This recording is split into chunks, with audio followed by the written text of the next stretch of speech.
అనంతసాగర్ లో పోడు భూముల వివాదం ఆందోళనలో రైతులు. వికారాబాద్ జిల్లా కుల్కచర్ల మండలం అనంతసాగర్ లో పోడు భూముల అంశం తీవ్ర ఉద్రిక్తతకు దారితీసింది. 2 నెలలుగా పోడు భూముల్లో ప్లాంటేషన్ పనులు కొనసాగుతున్నాయని రైతులు ఆవేదన వ్యక్తం చేస్తున్నారు. తమ తాతలు తండ్రుల కాలం నుంచి సాగు చేసుకుంటున్న భూములను కాపాడాలని కోరుతూ కలెక్టర్, ఎంఆర్ఓ, అటవీ శాఖ కార్యాలయాల చుట్టూ తిరిగినా స్పందన లేదని వాపోతున్నారు.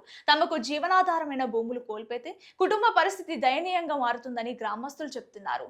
సమస్య పరిష్కారం కోసం ఎమ్మెల్యే, ఎంపీలు, అధికారులు చొరవ చూపాలని డిమాండ్ చేస్తున్నారు. గతంలో తమ భూములకు రక్షణ కల్పించిన ప్రజా ప్రతినిధులు ఇప్పుడు స్పందించడం లేదని ఆరోపించారు. భూములు కోల్పోయిన బాధతో జక్లపల్లి కనకయ్య అనే రైతు మృతి చెందినట్లు గ్రామస్తులు తెలిపారు. మరోవైపు ప్లాంటేషన్ కొనసాగుతుందని అటవీ అధికారులు స్పష్టం చేస్తున్నారని, భూములు కోల్పోయిన వారికి వాచర్ ఉద్యోగాలు కల్పిస్తామని చెప్పారని రైతులు పేర్కొన్నారు.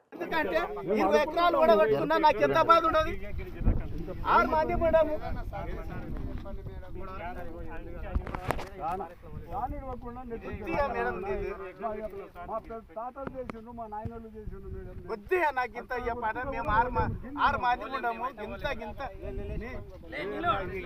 మొత్తం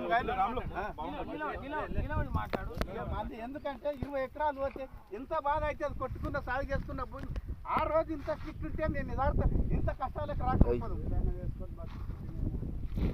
ఎందుకంటే ఇప్పుడు కొన్ని పోయిన కొన్ని లాన్ పట్టాలు అయింది. మీదే ఇచ్చిండ్రు. మాకు లేదు కొద్దిగా ఏంటంటే మేము బతుకులే. మాదేం పెద్ద